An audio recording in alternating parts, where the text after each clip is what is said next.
Ladies and gentlemen, boys and girls, children of all ages, it's now time for our main event. Take a trip back in time to the golden era of the wrestling world with your host, Chris Tetrold Blade. Welcome to Once Upon a Turnbuckle.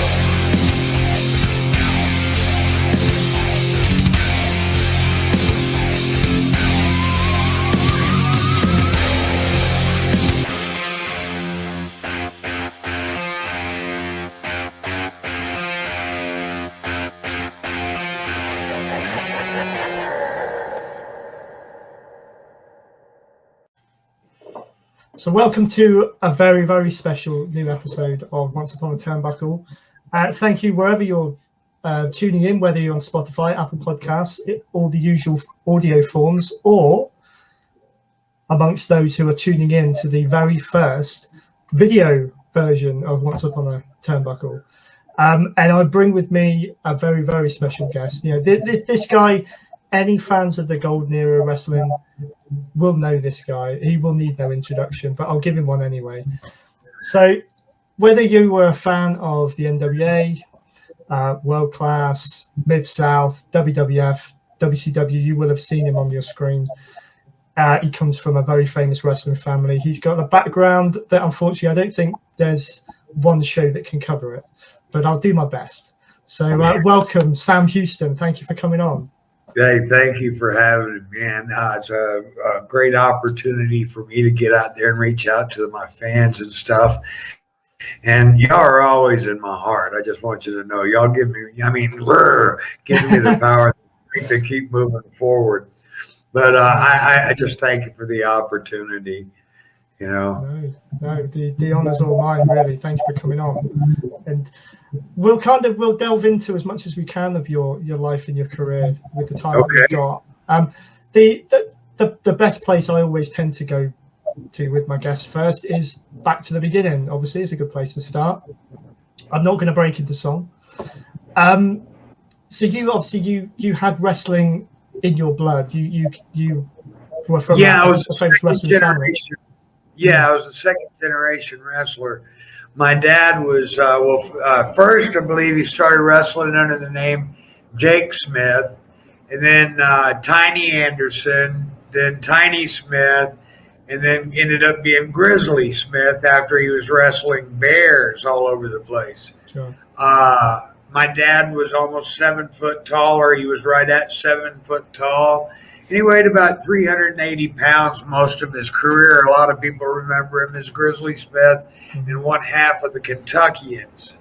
Well, in 1962, he met my mom in Charlotte, North Carolina, and they got together, and then they got married, and the next year I was born. I was 2 weeks old when I went to my first wrestling event. Wow. And after I went to the first one, it just never stopped, you know. I was at one the other night. So it's in your blood. Well, all my life, you know, growing up, when I was a young kid, before I started first grade in school, I went to 21 different regions. I lived in 21 different regions of the country. I might be in Florida this 2 or 3 months, and then out to Los Angeles, and then back up to Portland, then back to Texas, over to the North Carolina. We were all over the place, Omaha, Nebraska. But I lived in 21 different regions of the country before I started first grade. So, but those were the territorial days. I don't know if England, I don't know if y'all over there have the different organizations, the different territorial. We do now. Yeah, I don't think. I mean, I'm not massively schooled in the British the British setup back then, but I know there were a couple of sort of big areas in that, but I don't. It certainly wasn't as prevalent as you had over there. I don't think. Right. Well, we had the territories here. Well, and then we moved to Louisiana in the 70s. My dad went to work for Leroy McGurk and became sort of like matchmaker. Plus, he was also wrestling at the time too, and he wrestled until 1976. Well, my mom and dad had divorced when I was about 12 or 13, and I ended up living with my dad, being on the road with him. So from that time on, I've had no parental guidance whatsoever, really. It was a rock and roll lifestyle. You're living, shoot, I'm riding down the road doing 3,000 miles a week in a vehicle with Junkyard Dog and whoever needs rides here or there. And I was part of the ring crew growing up and stuff like that. Well, I was getting my weight up. I was in high school. I'd been on the wrestling team. I was undefeated. I was getting my weight up. A tornado hit our house in 1978. Right. And, that was a traumatic experience. In 1979, my stepsister, was kidnapped and taken from us. And now they're coming out with evidence saying that there's a possibility she still may be living. If she is, wow. Jolene, if you're out there, I'm reaching my hand out to you. Just reach back. Anything I can do to help you, I will be there. I love you, sis. But that happened in 79, and then I had my tonsils taken out when I was 17 years old, and they messed up in the surgery, and they punctured the back of my windpipe and filled me up with that gas, the anesthesia gas, and it caused a massive heart attack, and I flatlined for 2 minutes. They had to bleed the gas out of me. They got me back going. I got to tell you, I was mad when they brought me back because in that 2 minutes, I don't know where I went. I did have a tunnel experience. When I came to the light, everything around me was golden. I was content. It was like the color, brightness, and yellow, and the warmth, and the joy. There was no pain. Everything was great. And then I heard this voice say, "Not yet. Go back." Right. And they resuscitated me, and I was mad. But when they resuscitated me, I was in a coma for 2 weeks. And I spent 2 weeks in a coma with my parents and my sister. They never left the room. Usually in intensive care, you're allowed to go in every 2 hours and see your family for 20 minutes over here. My family lived in the room with me because the hospital knew that they had made a mistake. Yeah. The doctor come in and told him it didn't look good for me. And I remember my mom and my sister both crying. And then I saw my dad crying and praying, and he was praying, and he kept saying, "Fight, fight, fight." So that night I woke up, and I looked at my mom, and I said, "They nicked my pharynx." And she said, "You mean larynx?" And I said, "No, ma'am, they said pharynx in the operating room." And I'd never heard that word before. I've heard of larynx, that's your voice box. The pharynx is the back of your windpipe. Evidently, when they were sticking the tube down my throat for me to breathe through during the surgery, because what they do is they stick a tube down, then they put a balloon down there, and they air up the balloon, and then they snare the tonsils and scrape the adenoids. Mm-hmm. Well, when they stuck the tube down, they punctured a hole in the back of my windpipe, and then when they gave me the gas, it inflated me like a flat tire. I was huge. So they had to bleed all that gas out. I didn't eat food from April the 2nd to August 13th that year. Wow. I lost 102 pounds. Anyway, I took my GED. I started training real hard, got my weight back up. I was, still building the rings for Mid-South, all kinds of stuff. On the road, I was a mechanic. There's stories about me everywhere. They're all true.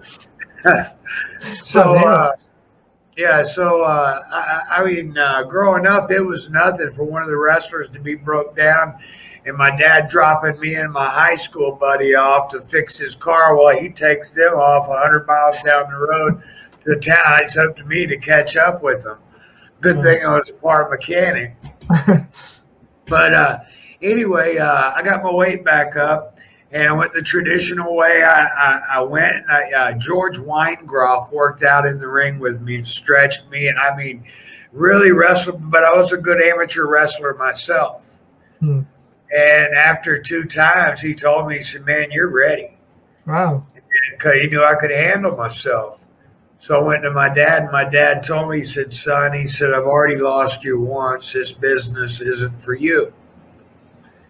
And that hurt me, wasn't going to help me break in. So Dusty Rhodes had come into the territory to work a shot in New Orleans. And my dad, Grizzly Smith, is the one that gave Dusty Rhodes his big break. Dusty was getting out of the business in 1969. He's coming back from Minnesota, coming back to Austin, Texas, going to go into the plumbing business with his dad. Yeah. And coming through, he was going to do his last job in Dallas, Texas at the Sportatorium. And my dad felt him when he got in the ring, felt the charisma and felt everything about him. And, Dad being the, I guess, leader or ring general that he was, changed everything. And Dusty won that match.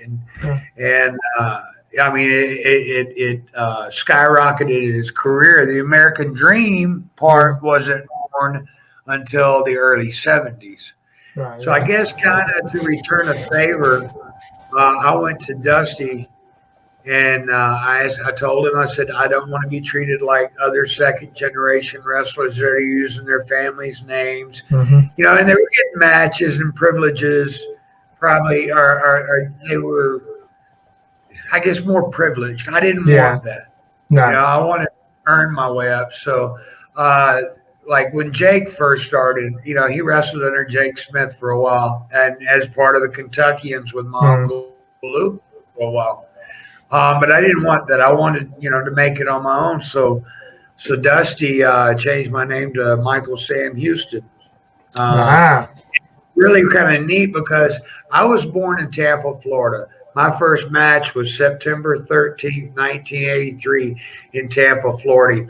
So the birthplace of Michael Smith was also the birthplace of Sam Houston's professional career. Awesome. That's cool.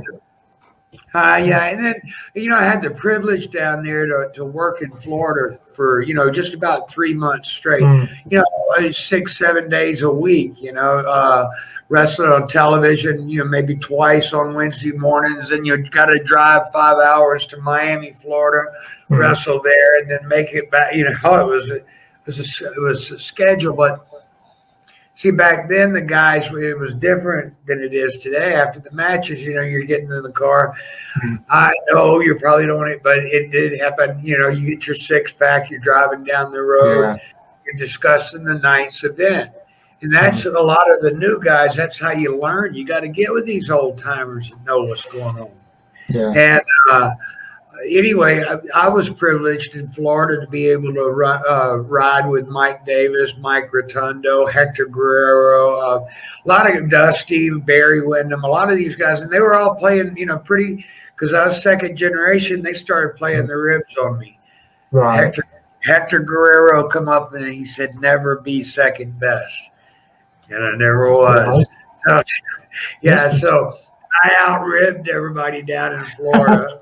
I had people like, bowing down and then please, and then I was there 3 months, and you notice over here, oh, no, it's over here, the album Boxcar Willie, Dusty had the the first annual Orlando Jamboree is going to be like December 18th, and Boxcar Willie was the headliner. I know Boxcar Willie's done some amazing things, record sales and stuff like that overseas as well as here in the States. But he wasn't in that, I guess, Confederate age country music at the time it was hot.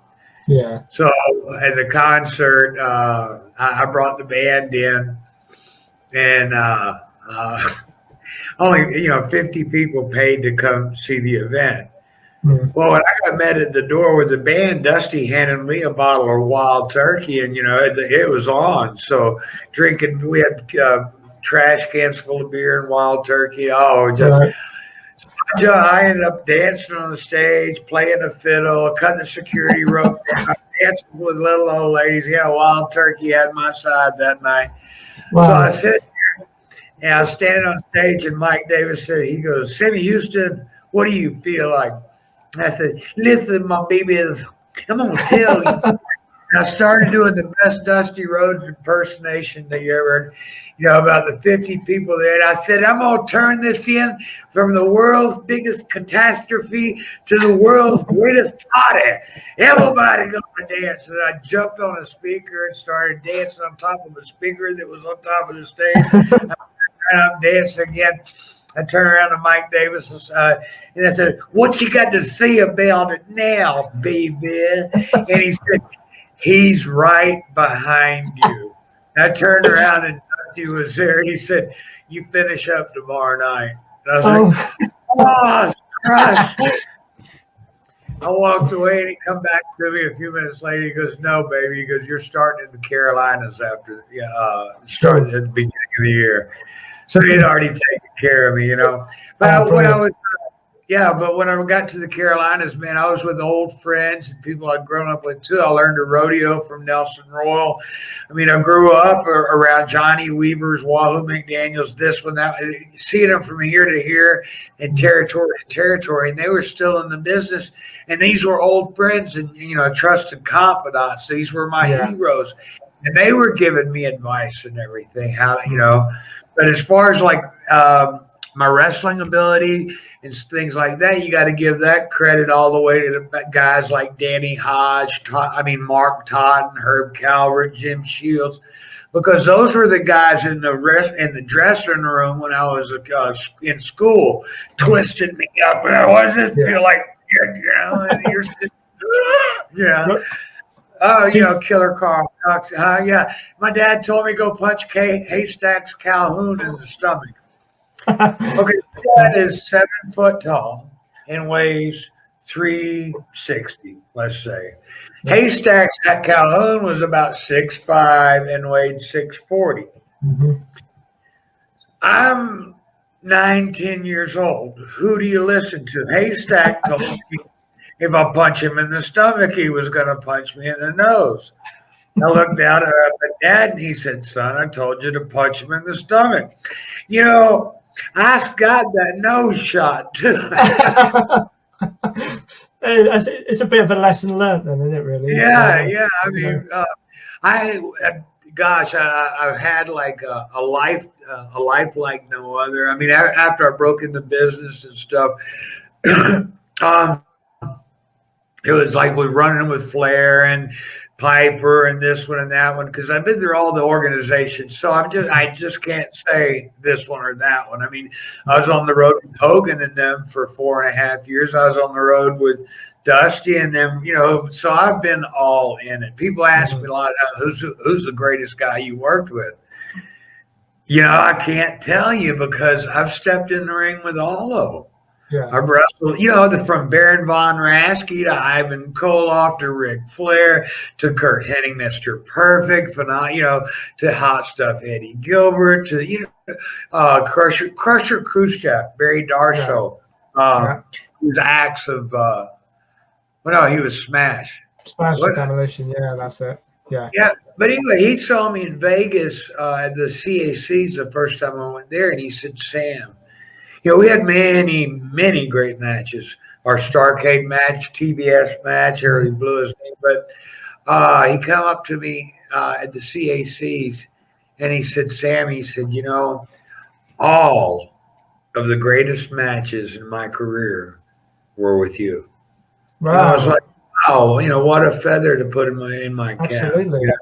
And for me to hear things like that, that's better than titles or, and I don't care about all that stuff no more. Go ahead and disqualify me. I'm going to go out there and have fun, Was there anyone, not sort of, asking you to pick out who was the best or anything like that? Was there someone who you felt safest working with? You knew you were going to have a good match. You knew they were going to look after you, make you look good maybe in the process. Was there anyone that stands out like that?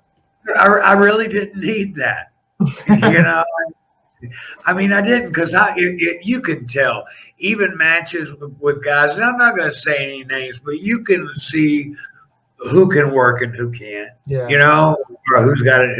So in the matches where that guy still doesn't really have it, I still did. Yeah. And it looked at me as like getting the match over or what have you. Yeah. So it didn't matter to me because I could protect myself. I mean, Black Bart, we beat the devil out of each other, me and him. But even though we beat the snot out of each other, I knew everything was going to be all right, no matter what, I mean, the state athletic commissions in 2 states tried to stop our matches. We're not allowed to wrestle in Maryland, over here, or in Pennsylvania, because our matches were so brutal, bloody, this, that, and the other. Just that they tried to physically stop us from fighting. We were going at it, and we weren't going to let a whole bunch of suits and ties split us apart. No. So they went flying too. They threatened to shut the show down in Maryland, and Dusty said, "You go tell the people the show is shut." Yeah, they chickened out of that one real big. But but guys like Mr. Perfect, I've always, if I felt like that I wasn't going to be safe, I was just taking charge. That's just it, And I did that a lot, but I did that a lot because I'm the guy that should have took charge. You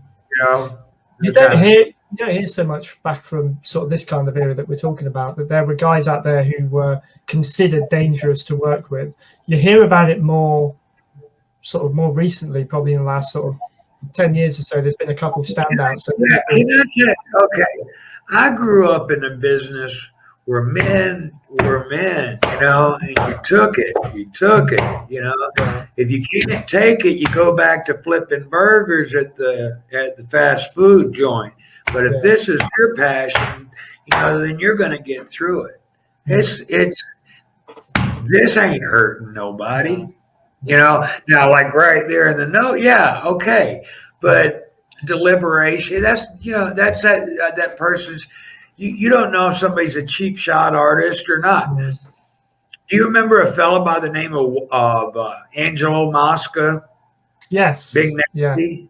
Yeah. Mm-hmm. Okay. Wahoo McDaniels and him, Wahoo had a thorough disliking for. I don't want to trash talk nobody, but and Wahoo was right for doing it. But Mosca was a cheap shot artist in the Canadian Football League. He'd hit the quarterback late and everything, and he was trying to break a leg. And he was a bully. He liked to intimidate the young guys and stuff, but he ran up into me. So his luck ran out, did it?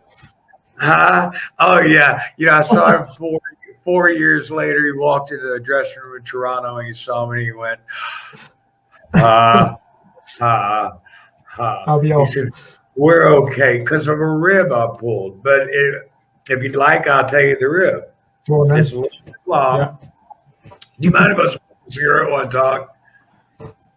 Go ahead. Okay. Well, anyway, I had known Mosca since I was about 14, 15 years old, because I used to be the ring crew for Mid-South. They used to get, go set the ring up for Bill Watts' territory and stuff. Anyway, I did the spot show rings and the television rings.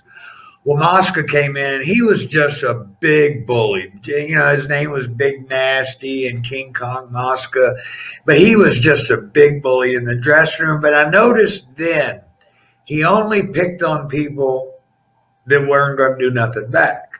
Mm-hmm. He wouldn't mess with somebody who would stand up for themselves. Well, I get to the Carolinas.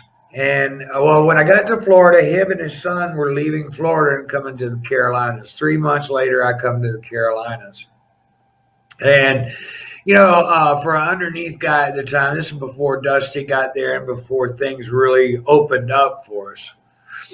But I got to the Carolinas, and underneath talent, we were lucky to get 2 bookings a week, you know, and that's at a $50 a night minimum. And you got to buy your own gas and this, you know, so, you know, you're starving. And this is what you want to do. I was making more money setting up the ring. I was making $250 a night setting the ring up back for Bill Watts than I was working, you know, wrestling a match for Jim Crockett. Right. I was $250 a night to set up the ring and take it down. I was getting $50 a night to wrestle. Where's the logic? You know, if I could have put it together, then I wouldn't have so much pain. You know, I've been hitting the head with a lot of chairs. So anyway, one night, Jordache jeans, blue jeans, had just hit the scene over here, and they were like $60-$80 a pair. And this one fella, his name was Mark Fleming. And he was, you know, a mid-card guy, opening match, you know, and Angelo Mosca knew how to shim the lock with a can, so he put combination locks, padlocks, on all of his belt loops. Right. I was back from now the guy's got to cut all of his belt loops, you know, and ruin his brand new pair of Jordache jeans. You know, he's not making any money. That was a whole week's worth of pay right there. So then the next week, Barry Horowitz, well, he wrestled here as Barry Hart, or Bret Hart at first. I remember that. Yeah. So at the time, there were 2 Bret Harts: the real Bret, the Hitman Hart, and Barry Horowitz, who was Bret Hart. Yeah. So anyway, he locked his big duffel bag, the shoulder strap, to an iron pipe. Right. Chained it up, locked it up. So he's got to cut the shoulder strap. Now, with a huge duffel bag like this, you only got those 2 straps in the middle. So now you're carrying your duffel bag, and it's dragging in the front, dragging in the back. You don't have the shoulder strap holding each end. And he thought that was funny. Right. Well, for Christmas that year before, my mom had given me a pair of eel skin boots. And I come out of the ring one night, I get back in the dressing room, he put locks on all the pull straps on my boots. Well, that kind of ticked me off. Okay. And the funny thing was, I was riding back to Charlotte with his son. And his son was telling me, he goes, you know, nobody stands up to my dad. Nobody. And I was like, I will. He said, I believe in you, Sam. And actually, Ange Jr. loved everything I did. Right. So anyway, that was up in like some town called Marion, North Carolina or something, right up there on the North Carolina-Virginia line when that happened. So we were going to be in Tazewell, Virginia at a high school. And I got up there, I'm going to get even. I loaded myself down with shaving cream. Well, I wrestle my match, and Mosca does his thing, or him and his kid go on and have their match. So I shower and do my stuff. Now, I'm going to tell you from how Rufus Jones and Jimmy Valiant and Tommy Young told me, because I was smart enough to be out of the dressing room with my wrestling gear up in the bleachers, and I'm listening to all the explosions and everything.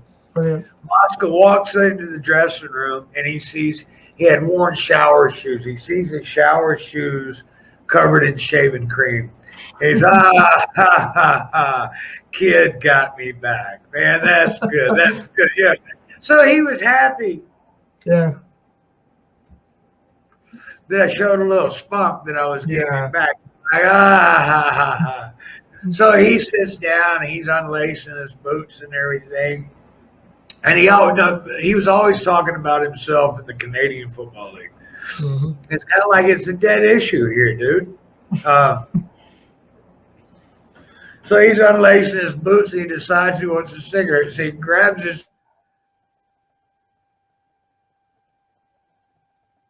comes out. He does it again, nothing comes out. He hits it again, and a cigarette shoots out of the pack and sticks to the locker. And all this, He had 2 packs of cigarettes, and I shave and cream both of them. Nice one. So now he's nicking out. He's having a nicotine. Now he's cussing and screaming. That son of a, I didn't mess with his personal life. I didn't, and now he's kicking and screaming and stuff. He throws his cigarettes down. He sits there. He goes ahead and he's taking a shower. He's taking a shower. They're still talking and everything, but nobody's leaving. They're not getting ready to go to the ring, not yet.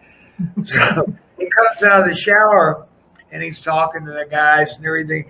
And when he goes to pull his pants on, and he put his hand in the pants with his wallet and his money, and the shaving cream just come out everywhere. Everything was covered. Everything was drenched. He had to jump in the shower again. His pants were covered. He was mad. He had to wash out his wallet. Everybody's and they're not. Everybody's trying not to laugh, but he was gonna kill me. So, he said he wanted to kill me. So anyway.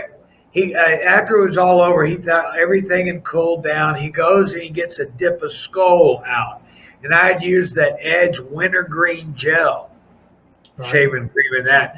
He put it in his lip like that. The shaving cream, the Edge mentholated gel started to fuzz up. So what he thought it just started off as a nice kind of it ain't over yet. It ain't over. It ain't over yet. When I go all the way. So it's not over yet. So he washes his mouth out and he goes to put his shirt on. When he puts his shirt on, he had like one of those little gnome hats that looked like it is a beard, Santa Claus beard this. All down his arm.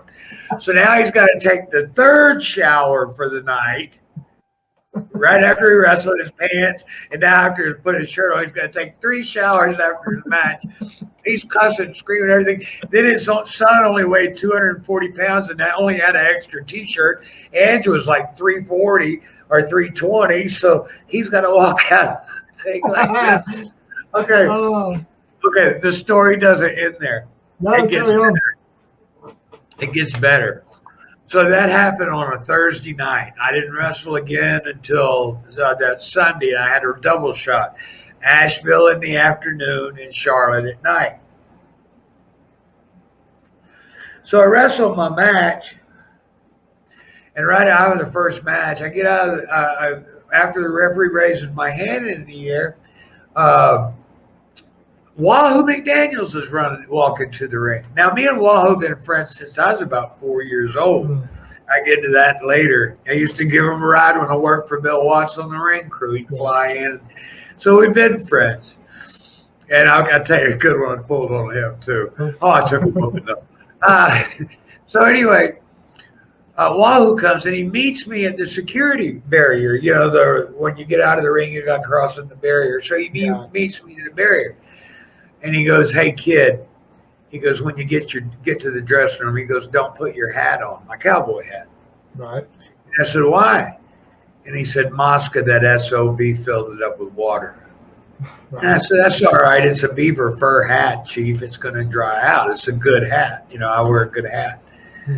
So I go back to the dressing room, grab my hat, dump the water in the sink. Don't say nothing about it. Start kicking off my boots, getting ready to jump in the shower. I got to hit the road and get to Charlotte. I'm first match in Charlotte that evening. So as I'm getting in the shower, Wahoo goes, "Hey, kid, is that a beaver fur hat?"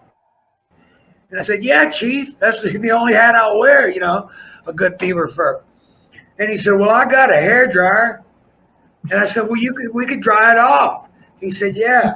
He grabs my hat, and the only electrical outlet on that wall was right next to Angelo Mosca Sr. And Wahoo plugged it in and stood right over it, blowing the water off my hat on the Mosca.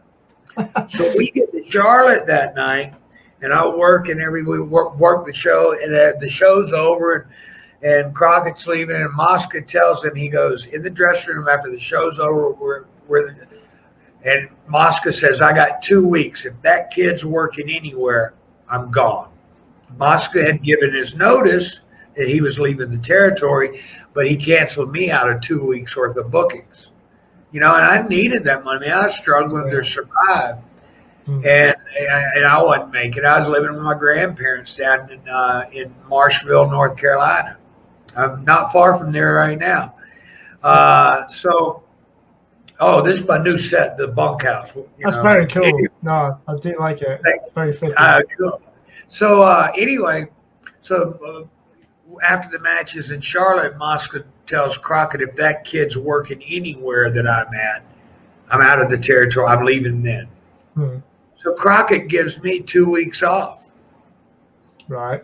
Well, one Saturday morning, my grandmother comes in there and she goes, baby, she goes, Wahoo McDaniels is on the phone for you.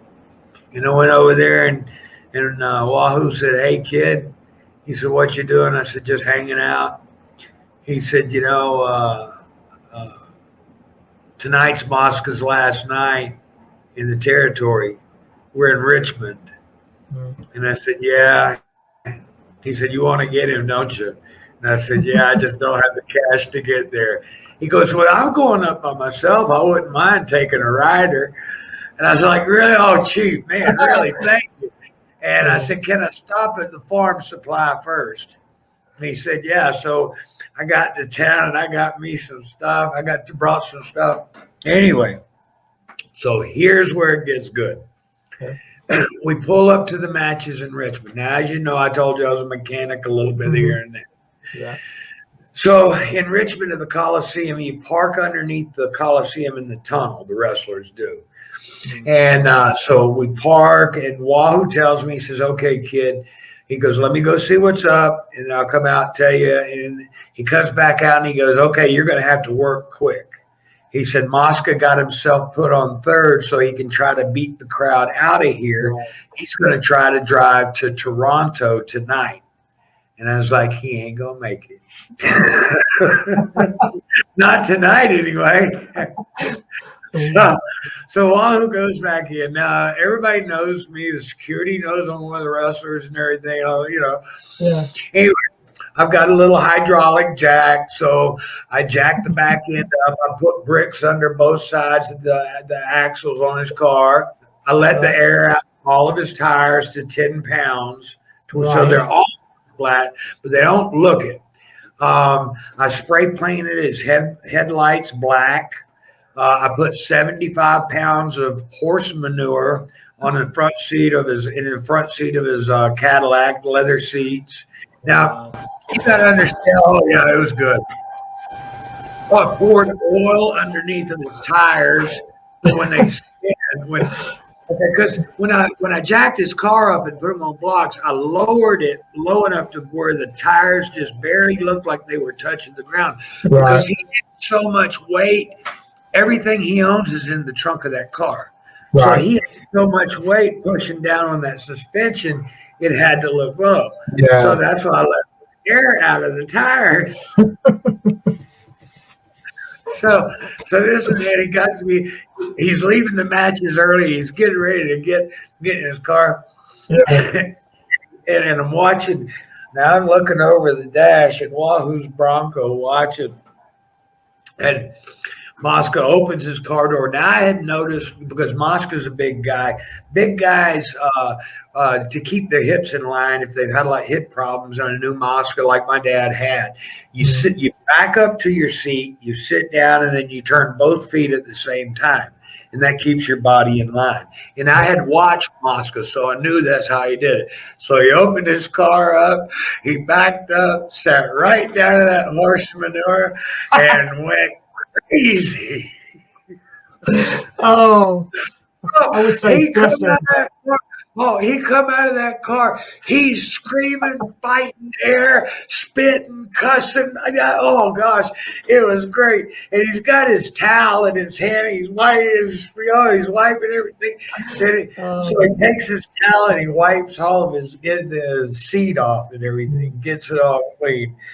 He sits there and he calms down. Well, you don't want to put that towel in the back seat. So he goes and he opens his trunk. And sure enough, everything that man owns is in the trunk of that car. Yeah. Throws his towel on top. Um, oh gosh, when he threw his towel on top, he closed the trunk, went back in, sat in his car, cranked it up, cranked the engine up. Well, he turns on his headlights. He was parked up against the wall. So when he turned on his headlights and the wall didn't light up, he's like, what the heck? You know, I see him, their tail lights go off and on a couple of times. He pushed the button. So he gets out there and he goes and he looks at his headlights and they're spray painted black. All he's got is a small plastic ice scraper for your windshield. Yeah. So he's sitting there, for like a long time trying to scrape. And he's cussing and screaming and building a sweat. Oh, he's looking around because he knows somebody's out there somewhere. So finally he scrapes enough to where he can get a little bit of light and he can get out of there until he can get somewhere and take care of it. Yeah. So he gets back in his car, cranks it up, puts it in gear, puts it in reverse, and his tires just start spinning. And he's not going nowhere. Okay, he gets down and he looks. And he went from his hands and knees to total explosion at the trunk of his car, screaming. He was doing a better war dance than Charlie Thunder North, my old tag team partner, would totally lose it. Oh, this guy was on the break. So now, okay, he's got a Cadillac. So where do they keep this tire and the spare, the jack and the spare tire? In the bottom of the trunk. Okay. So he's got to take everything he owns out of the trunk of his car and put it in the parking lot to where he can get the jack to get out and start jacking his stuff up. Okay, he jacks one side up and he gets the bricks out and he starts to jack the other side up. And when he does, the matches are over. And hearing like thousands of people would come down the tunnel. That's why he tried to get out of there. Yeah. Everything this man owns is on. He laid out in the parking lot. He's got a car on a jack. He's chasing people back with a tire iron. Yeah. That's such a well thought out plan. You know, it's almost as if you knew exactly what was going to happen at each point. Well, I learned a long time ago, if you're going to do something right. And don't just have one pop to it. Have several false finishes.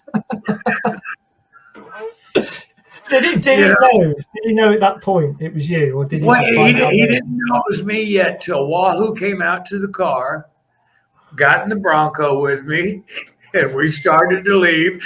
Angie's car is still up on one jack, and as we pulled off, we stopped. Wahoo will roll down his window, and I said, "See you down the road." And he stood there with a tire. He walked into an event for Vince 4 years later, going to be a special commentator. Right. He walked in the dressing room and he saw me and he just stopped. And he went, ha, ha, ha, ha. He goes, "Are we going to be okay, man?"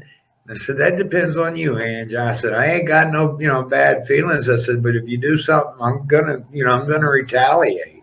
Yeah. I ain't the biggest and the baddest or nothing like that, but damn it, I've drawn a line in the dirt. I'm only going to take so much, and you really don't want to get what I'm going to dish out. I dropped my brother, Jake the Snake, the Roberts. I took him to the airport with "stupid" written across his forehead. I dropped him off at 4:30. At 4:30 in the morning for a 6:30 flight. Growing up, I mean, he was one of those characters that really you loved or you feared. So I would not have ever considered anyone would have the guts to do that. But I got the guts. I've done a lot of things. Well, we've done a lot of things to each other. Pulled ribs on each other, but it was all in good fun and stuff like that. But Oh yeah, we spend a lifetime. We're not close or nothing like that, but when we do see each other, we acknowledge each other. Yeah. We have respect for each other. I mean, the guy's the greatest, one of the greatest in the business. Yeah. And like he's been beating his addiction. Well, I'm happy for him, and I'm so but I'm beating mine too. It's kind of you're not in this battle, or we weren't in this battle alone. It was just different substances that we were abused to. So we're on the same page and everything. And I got the greatest respect in the world for him. We both lived very different childhoods. So, and like that dark side of the ring that's getting ready to come out. I felt like they were trying to delve in, and I can't testify to something if I haven't witnessed it. Sure. So, and I'm going to put it like that. I have heard that both my brother and my sister have accused my father of molestation or abuse charges. Yeah. I wasn't abused I would say the abuses in my life were I was drinking very early in age, but I was drinking on trips, road trips back. So I'd go to sleep in the car. And it was only wine or something like that. Boone's Farm, Strawberry Hill. Right. My dad was my best friend. I saw him. I've seen him do some out of this world things. I've watched it just. I've seen him crush a 55 still gallon drum in his bear hug. I've seen him pick up a car and with a brick wall in a car. Only one person could get in. A tornado had come through. There were two girls underneath. My dad was one that picked the car in the brick wall off of them, and we were able to get the girls out. That was in 1978. A tornado hit my house. Wow. So I've seen a lot of incredible things. I think this dark side of the ring is gonna. I don't know what kind of light they're trying to paint or anything else like that. To me, growing up, my dad was my Superman.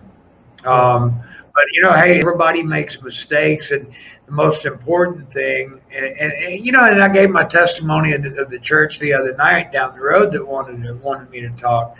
Said, well, you only got 45 minutes, and I was like, man, I can't tell you everything in 45 minutes. The first time I gave my testimony was 2.5 hours long. And then the people left there and went to the gymnasium because we were doing coffee and a meet and greet, and they listened to me for another 2 hours there. My story isn't just about wrestling. My story is about life. It's about our Creator. I mean, we've got to have faith. We've got to seek.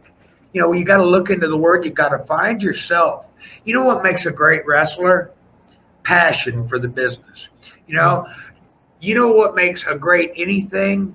Passion for that anything.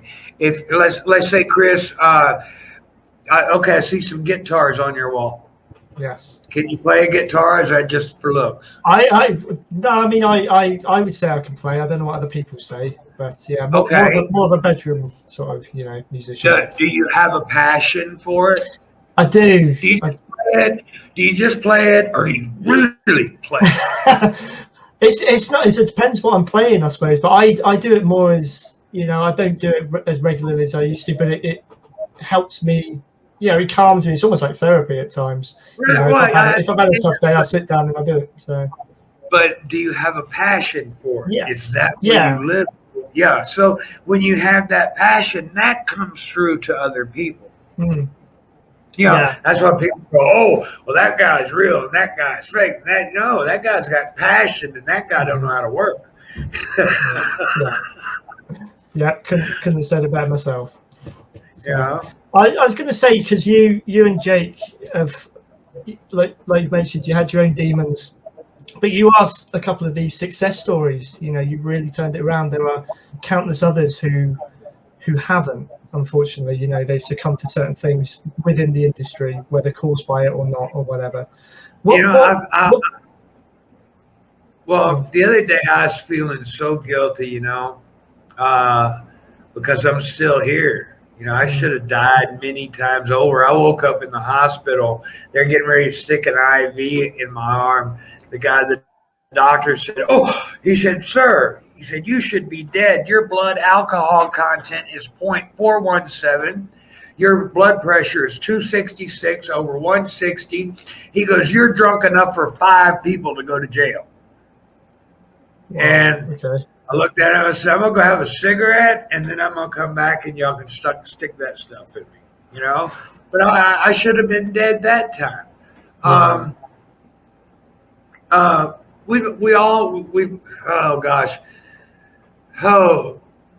here to help people.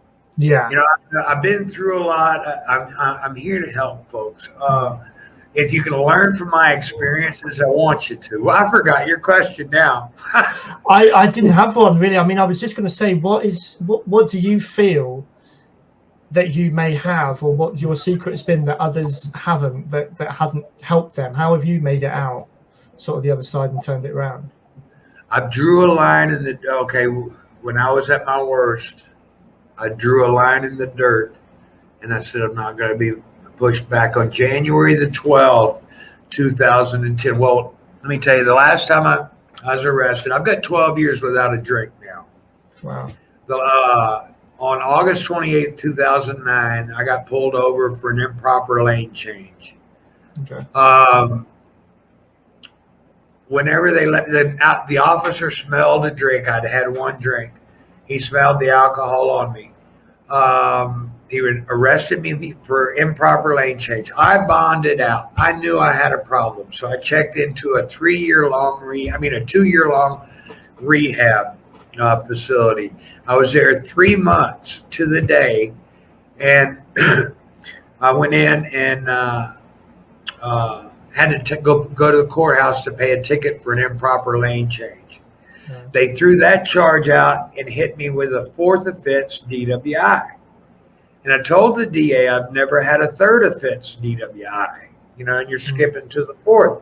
He said, if I have to redo the paperwork and change it to a 3rd offense, he said, I'm also going to hit you with the Habitual Offender Act, which will put you down in prison for the rest of your life. Wow, okay.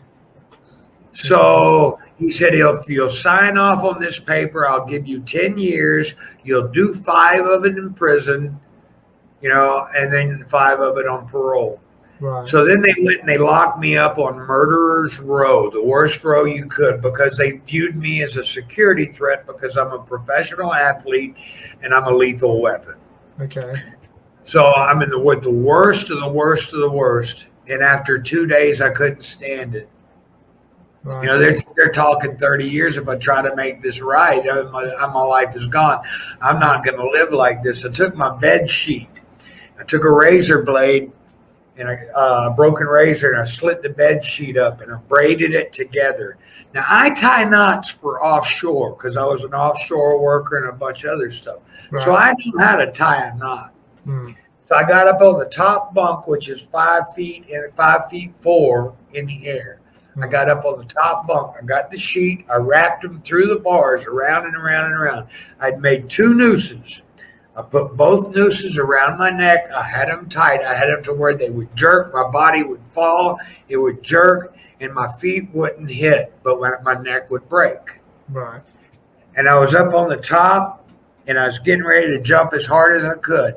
And I said, God, only you can stop this. And I jumped. And I hit the ground with both feet so hard, broke both nooses. They didn't tear. They didn't rip. They didn't fail. They broke. They just broke. And I couldn't walk almost for 3 weeks. The soles of my feet were so bruised.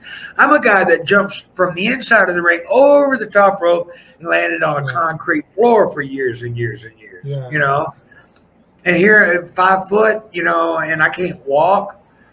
I think, the master was there that night. He said it wasn't your time to go again. Wow. I got down on my knees that night and I prayed to him and I told him I wouldn't try to hurt myself anymore. I do whatever I could to try to make myself better every day. I may not be the greatest, but I'm going to be as good as I can today, and I'm going to try my best to be even better tomorrow. Make somebody else smile, make somebody else's day. Absolutely.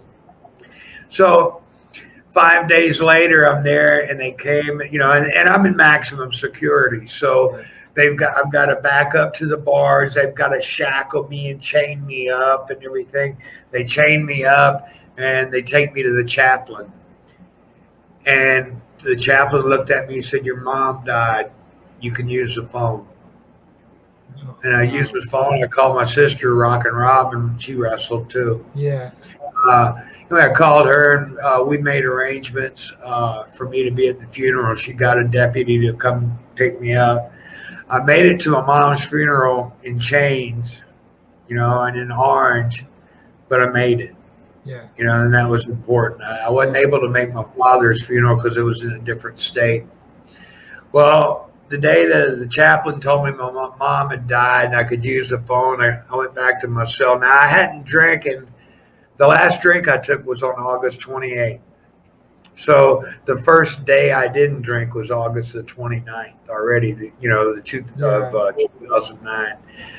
On that day, on the 17th, when my mom passed, I dropped to my knees in the cell that day, and I promised God, I promised my mom's spirit, and for my children that I wouldn't drink, again. And I drew that line in the dirt, and I stand on it. Now, the want and the urge, that wasn't taken from me overnight or anything like that. But people can drink around me. It doesn't bother me. It doesn't threaten my sobriety. Because to me, what I stand for, is a lot more important than the bad decision. And Lord knows, I've made a lot of bad decisions. Haven't we all? Yeah. I tell you what, though. I've had promoters make bad decisions too, though. I think my dad. Do you know? Hey, okay, Chris. Do you know, or does I don't know if any of the wrestling world knows this, but Action Jackson, Killer Tim Brooks, Charlie Thunderblood Norris, and myself went over on a tour of Port Moresby, Papua New Guinea. Right. Have you ever heard of that place? Yep. Okay. It's like, 90 miles from Cairns, Australia. Well, anyway, I was almost eaten by cannibals twice. I was hoping we would get to talk about this. I've heard of this. I haven't heard the story. So go ahead. Go ahead. Okay. Oh, so we get to Papua New Guinea. Now, the first night is this big party. We're all there. So we stop at the radio station. We do the stuff on the radio. They're throwing us a big party that night. Well, the next morning, we've got this autograph signing. Right. And it's at the sports stadium. So, and boy, I've been drinking the night before. I'm glad I don't do that no more. But anyway, they had me set up in a little ring, like 8 by 8 foot ring, for me to sign autographs when people walk by. Well, I'd been in there for about an hour and a half, and I needed to go take a break and get something to drink. Well, earlier that morning, I'd gone down to breakfast. And Larry O'Day told me, he said, "Hey, mate," he goes, "Sam," he says, "this is such and such. He's head of the education. He's from Sydney, Australia, blah, blah, blah. We're here to try to teach the natives." And I'm like, natives? And I'm not thinking nothing about it, Dude, they took us to the biggest Tarzan movie I have ever seen. Okay, I'm signing autographs. These people are covered. I got bones through their noses, vertebrae in their ear. Yeah. But I'm smoking a cigarette and here comes a guy walking down the street in a Tarzan loincloth. He's got a big grass knife. He's carrying a spear. He's got a bow and arrow on his shoulders, got a bone in his nose, bones in his nipples, and he's walking. He's about 5'2" or 5'3", walking right up to me, and I'm expecting I want to hear something like that, you know? Yeah. And he walks up to me and goes, "Pardon me, mate, can I bum a smoke?" I'm like, "Wow, you talk better English than I do." I gave him a cigarette. I lit a cigarette. I watched him walk off. I turned back around this way, and here comes a woman walking down the street, and she's got a serape or a little waist skirt wrapped around, and she's nursing a baby on one breast and a piglet on the other. And I was like, "Oh my God!" So I go sign autographs. And I'm sitting here, and I'm thinking we're in a Tarzan movie. There, you know, we're walking around like this, and this is so okay. So I go to the restroom, give me something to drink. I drink the Coke. As I'm walking back to the little ring, the people pick me up, and they start carrying me, and they're tossing me up in the air. Boy, and I'm having a party, you know. I'm the life of this party. I'm thinking, oh, they're going to love me. And, you know, they would have loved me probably. But by the time we got to the front gates of the soccer arena, the Australian Army had assembled. Boom, boom, boom, boom, boom. I mean, they hit those front gates running. They had automatic weapons and shooting rubber bullets, mowing people down. They were in there beating people back with clubs. Rottweilers were snatching people by their head and dragging them off. And I was like, what the heck? They get me and they put me in this Army transport, and there's a major there. And he goes, "G'day, mate." He goes, "You ever watch Bugs Bunny?" And I was like, "Bugs Bunny?" "Yeah." He said, "You know the one with the Ethiopian?" And I was like, "Yeah." And he said, "There was a big black pot in your future, mate." He said, "What it is, it's their religion. They were going to take me, eat me, and then my spirit would live through their body, you know, through them." Okay, so when I heard that, it was like, okay, you know, because you'd seen the Zorro movie where he puts the jar with the eyes in, you know, the brother's head. You know, you can see through your enemy's eyes. Well, the spirit lives through you. So I'm trying to put it together like that. Then 2 days later, three days later, me and Charlie had walked from the hotel maybe 70 yards to the store, convenience store, grocery store, for a bottle of water. In the no less than 3 minutes that we'd been in there, over 3,000 people were outside trying to get at us. Our Army had to come get us again. So I'm in the ring. I got Killer Tim Brooks in a headlock. Right. And the natives bust down 100 yards of wrought iron fencing and stormed the stadium. Well, I got this. I'm like, "Here, tag. Stay in there. Tag them. Catch my breath. You're a smaller target than we are." I said, headlock. I let it go and jumped up underneath the ring. I'm hearing gunshots and everything else. My God. Well, so now the promoter, we got to go to the police station, but the natives had stormed the police station and stolen their typewriters, so they couldn't take the police report. I don't think I'd ever hear a story like this. Ever. Oh yeah. When we I go to sit down. We're right on the equator. So the temperature is like 110, 115 degrees in dry heat. I'll go up to the swimming pool. I go out to sit on a plastic chair, and I weighed about 230, 225, 230. And when I sat in the chair, it shattered like glass. Well, I threw my left arm down to catch myself, and when I did, I dislocated it all up in here like this. Wow. So I get on the phone. I tell Larry O'Day, I said, "I can't work tonight. My left shoulder's dislocated." It's like, "Mate, you've got to." And I was like, "I can't. My shoulder." And they all come looking at me. They take me to their little whatever regional hospital. They can't get it popped in or anything like that. And they're like, "Dude, what you saw earlier in all these other places will be much worse." So they filled me up with about 19 cc's of lidocaine in my shoulder and my neck, and I went out there and worked. And then, oh gosh, no. Well, how about we got back to Cairns, Australia. What a night just to celebrate, to get back to some sort of normalcy. And then we get back to Dallas and drive back to Whitesboro, Texas. And Charlie and I walked up to my dad and we told him, "You're not booking us on any more overseas tours. Your booking days for the Renegades are done." But what a story to have with you. I mean, I don't think anyone else never had anything like that before. It's funny, and people there's people that were there that can back the story up because, but it was something else. Yeah, it was something else. I've been so blessed to live so many lifetimes in one. I mean, I've climbed a mountain in Kyoto to Japan to see the Buddhist monastery and go in there. Wow, what a peaceful place it was, and stuff like that. And then to hear a story that in Kyoto, what had happened, the Black Plague had hit there in 1850s, and people were dying off just left and right.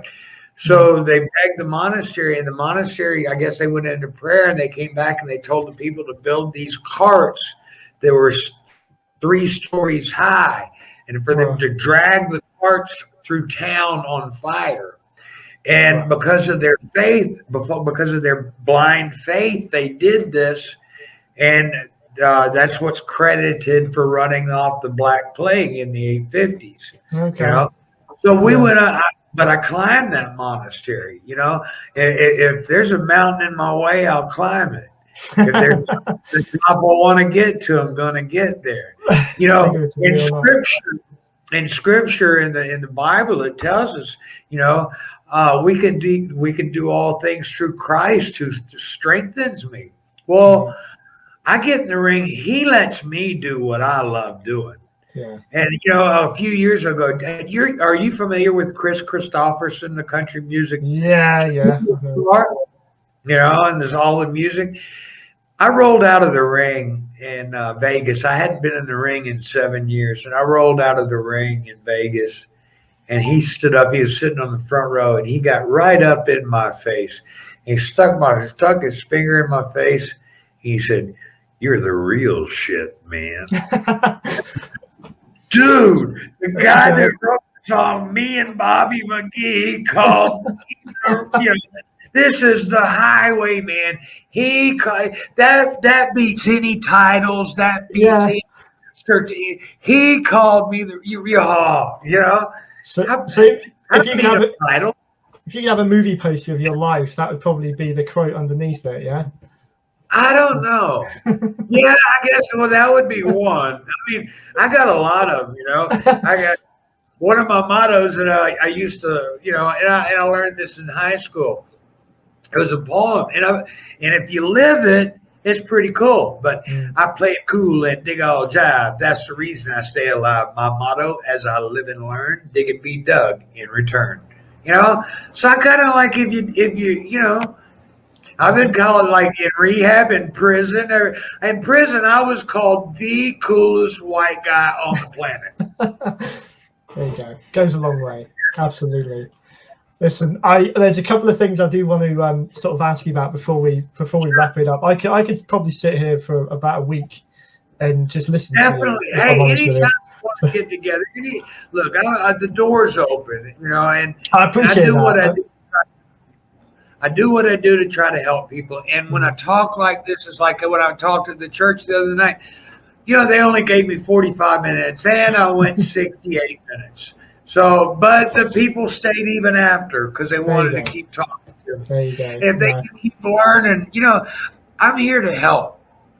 God is my Father. The Almighty God is my Father. You are all the wrestling fans, you're my brothers and sisters, hopefully in Christ. If you're not in Christ yet, then maybe I can help get you there, because if I don't see you here, I want to see you in heaven. Absolutely. You know, Absolutely. and if I can help anybody, I want to help. So, but anyway, yeah, go ahead. I But think anyway, I'll flip it around a little bit, because one of the things I want to talk about carries on quite nicely from that is what you're doing now, because you're doing some amazing things, helping people.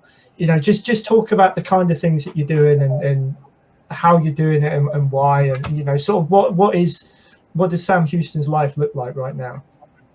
well, right now, okay, I've been blessed to have. If check this out, the Messiah was a carpenter, and I've been blessed to have carpentry skills as well. Cool. And I've been helping people out through the churches, with helping with ramps and making homes, going from handicapped or to make them handy capable for people. I met oh gosh, there's so many people that I want to try to help. But I've been I built some ramps the other day for a 75-year-old son and his 95-year-old mom. The ramp had to be 32 foot long. So the neighbors got together and bought the materials, and I went ahead and I got the tools, and I'm doing nice stuff. But I've been doing some things to make money, and then other things, like I'll take my souvenir sales money and stuff like that and invest that money into helping with a handicap project for a handicap home. On my way to WrestleMania in Texas, the Red River breached, and I helped the lady there in Alexandria, Louisiana. She lost her legs, but when I first met her, she hadn't lost her legs yet. Her house was on 11-foot stilts, and the river had breached the levee, and they were all flooded out. And we had to rescue people on boats and this, that, and the other. Well, I was helping her, and then after they took her legs, her house was on 11-foot stilts. She needed a ramp, so we were trying to build a ramp. We got her an elevator system hooked up with, some Beverly Hillbillies stuff, I guess. I mean, I took a load and dock ramp. We had a truck winch, we hooked up some pulleys. We built a track for it to raise her up and down on chains, made her a box to where she could come out her front door onto the loading dock pallet, and lower herself down, So I've been doing things to try to help people. And I would like people to go to YouTube and give my song Salvation a listen to, and write back and tell me what you think. It's about the night that I was saved.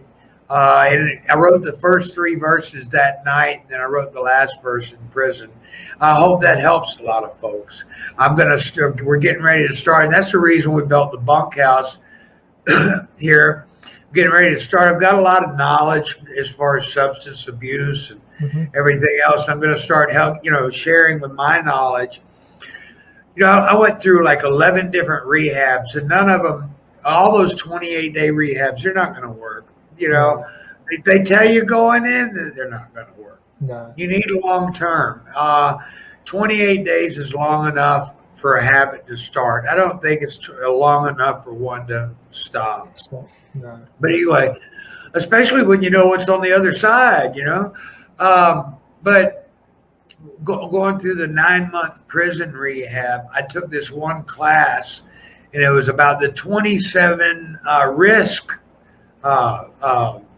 management or risk factors that come into play, like their behavioral characteristics are basically what they are.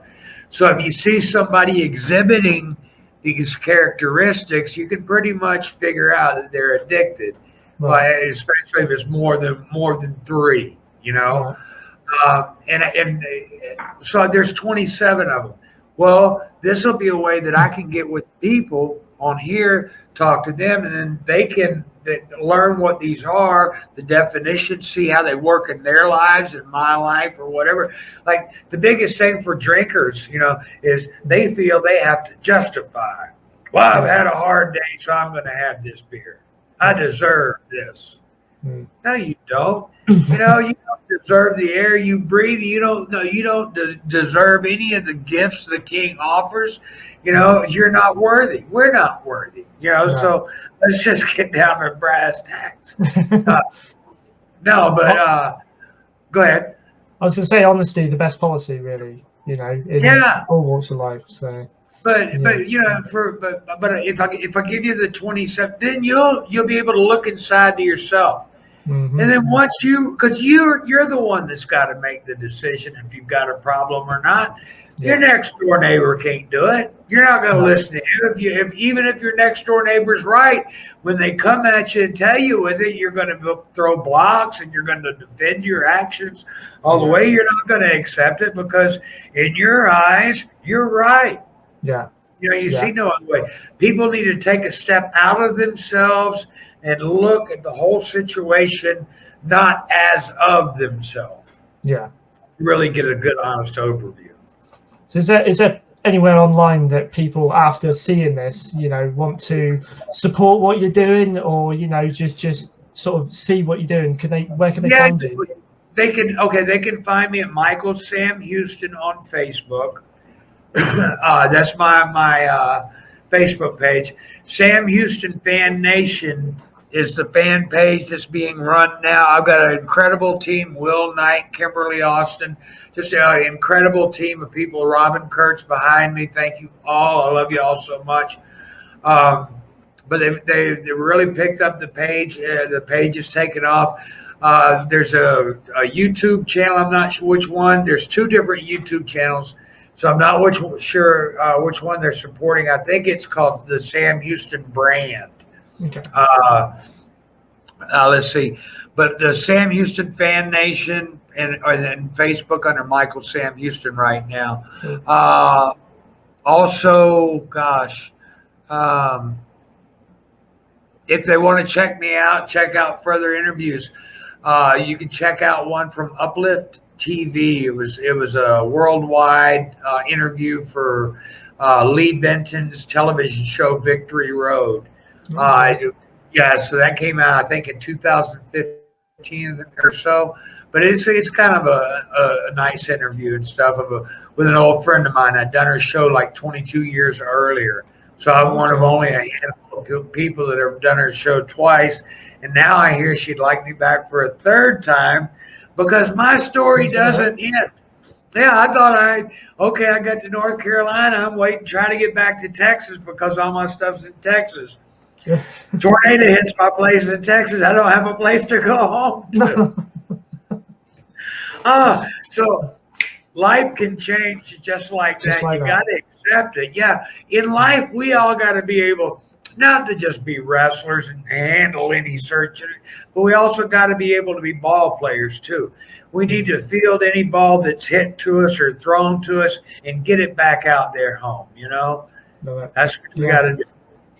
If anyone takes from this interview, I think there's plenty already that will inspire anyone. Just the stories that you've shared, the things you've gone through, and the fact that you are where you are now, in itself, I hope will help people, have faith in whatever it is. Yes, sir. Yes, sir. And hey, anytime you know how to reach us and stuff like that. So anytime Absolutely. You want me on, just give me a holler. I want to thank you, listeners, for listening to me and taking your time out.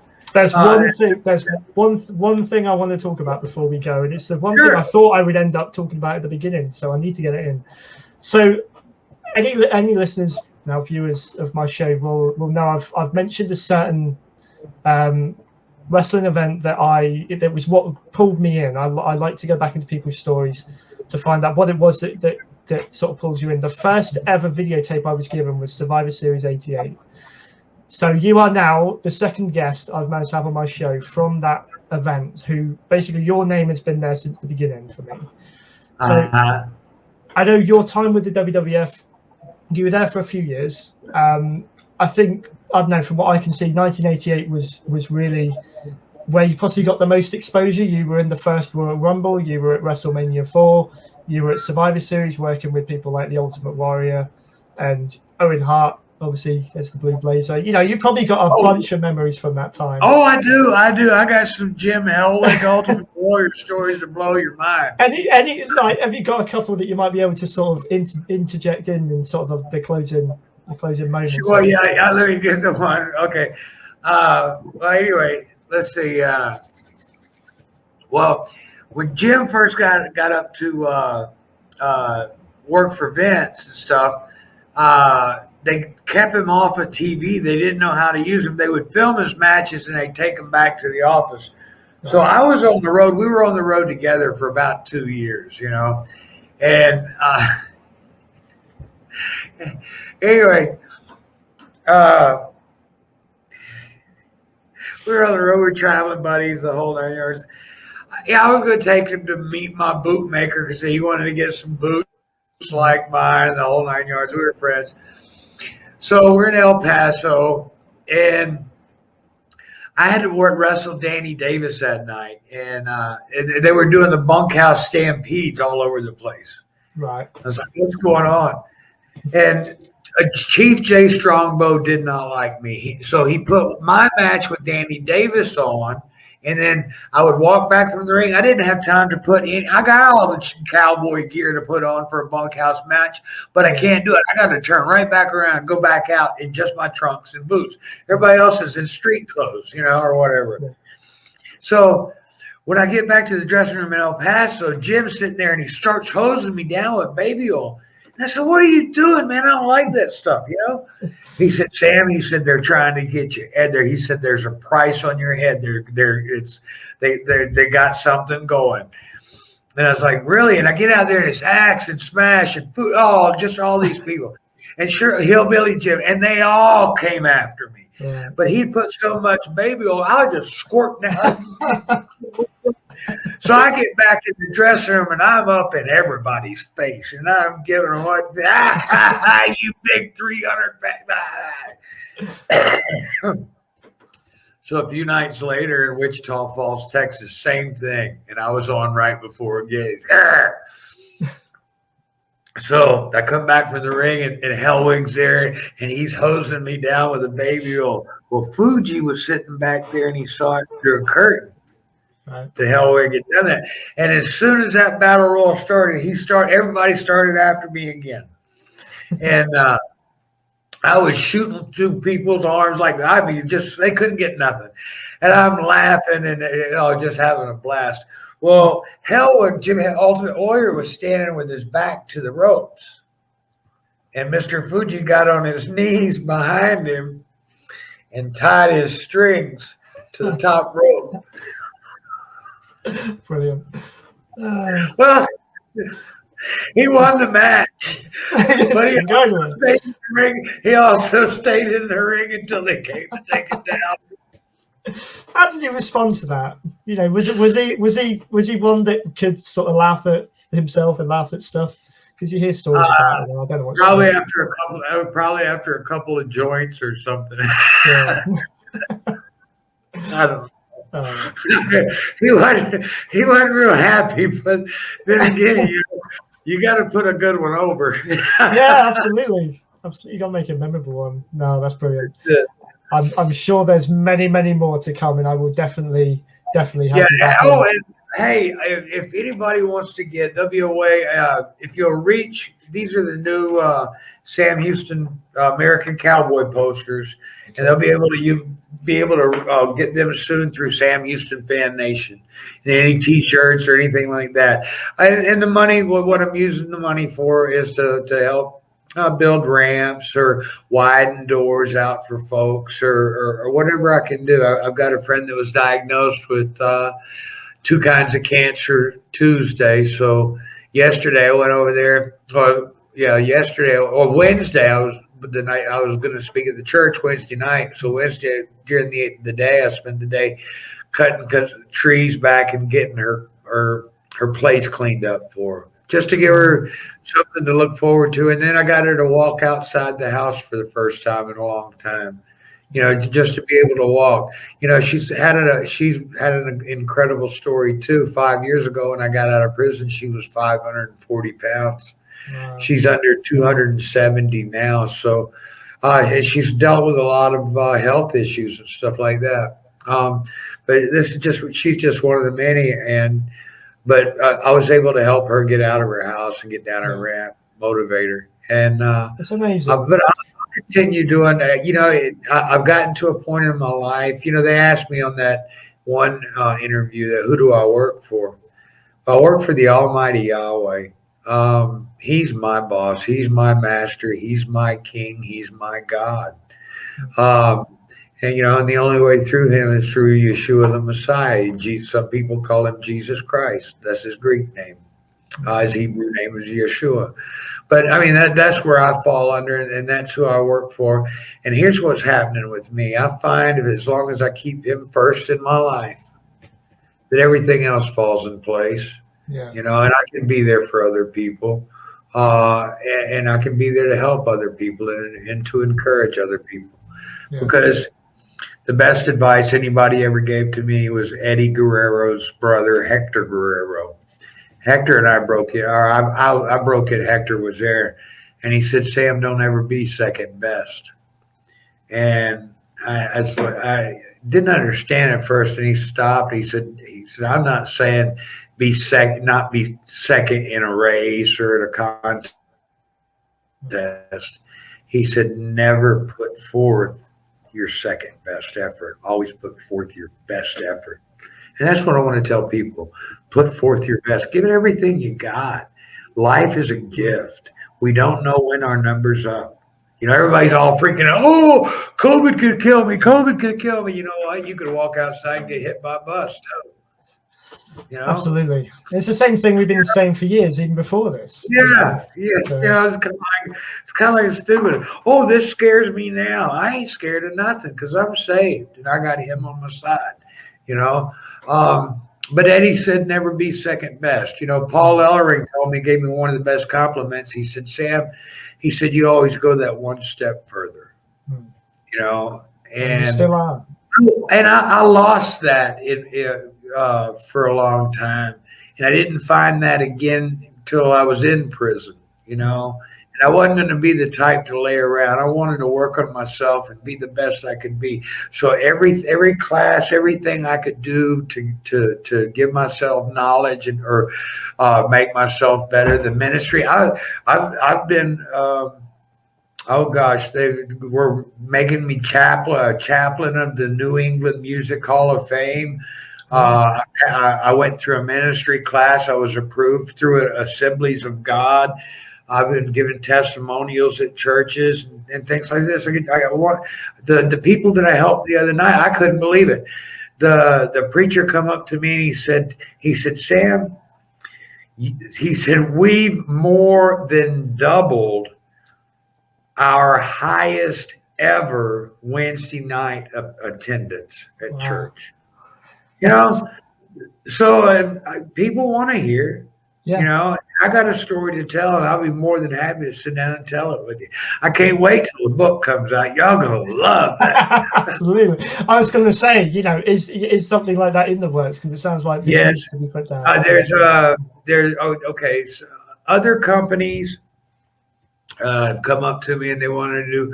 We want to do a documentary on your life. We want to do a television series. We want to do a docu-series. We want to follow you with a camera, this, that, and the other. I'm going, okay, well, bring, let's do something. And then, when you confront them with, hey, I'm ready to go, and they're like, oh, well, we got to do this or we got to do that first. Well, I'm not going to be the one waiting around anymore. I've got the things, I've got the equipment now to be able to do my own thing. And if I have to reach out on my own, person to person, door to door, or however, I will. My God gave me a soapbox to stand on. Some people listen to me. I'm a legend in some circles. I'm a superstar to some folks. If they'll take the time and they'll listen, maybe I could help them. Fantastic. And that's why he gave it to me. I'm doing what I need to be doing. And you're able to come on, it's been an absolute honor to have you on there talking about it. Really, really is. You are a legend in more walks of life than I knew. Really. Yeah. You're doing incredible things. Oh, well, okay. The next time we talk, get me to talk to you about some of the offshore stories. Okay, cool. I'll look forward to Offshore. I was a scaffold builder. I haven't had a Snickers bar since 2012. that. Okay. Because the reason I have it, because I was building scaffolds offshores off the side of oil platforms and stuff. Yeah. And I was tearing one down, and it was just after 9 o'clock break. And I had two Snickers bars because at the time I was I was out there because of work release, prison work release. Yeah. So I got those two Snickers bars and I ate them up, and I'm tearing the scaffold down, and my buddy says, "Hey Sam, look over that board and look down in the water when you take that next board off." And I looked, and there were 6 sharks, and they were circling underneath of me. And the only thing that I could think about was a TV commercial where those 2 stupid sharks are sitting there. "Oh, Steve was good. He just had a Snickers bar." So since working over sharks and stuff like that offshore, yeah, I haven't had a Snickers bar. But I pulled through. I saved a lot of lives out there, Wow. and I was glad to have that opportunity. I'm glad to be the person that he chose to be there at the time, because he chose. I handled the situation. I took care of things that needed to be done. But we'll get to all that. Well, absolutely. I'm really looking forward to that. Listen, thank you again so much, Sam. Thank you very much, y'all. All right. God bless y'all. Take care. And you. I'll speak to you again soon. All right. If you enjoyed this episode, please take a moment to like, share, and hit the subscribe button. Also follow us on Facebook and Instagram at Once Upon a Turnbuckle to keep updated about all future shows.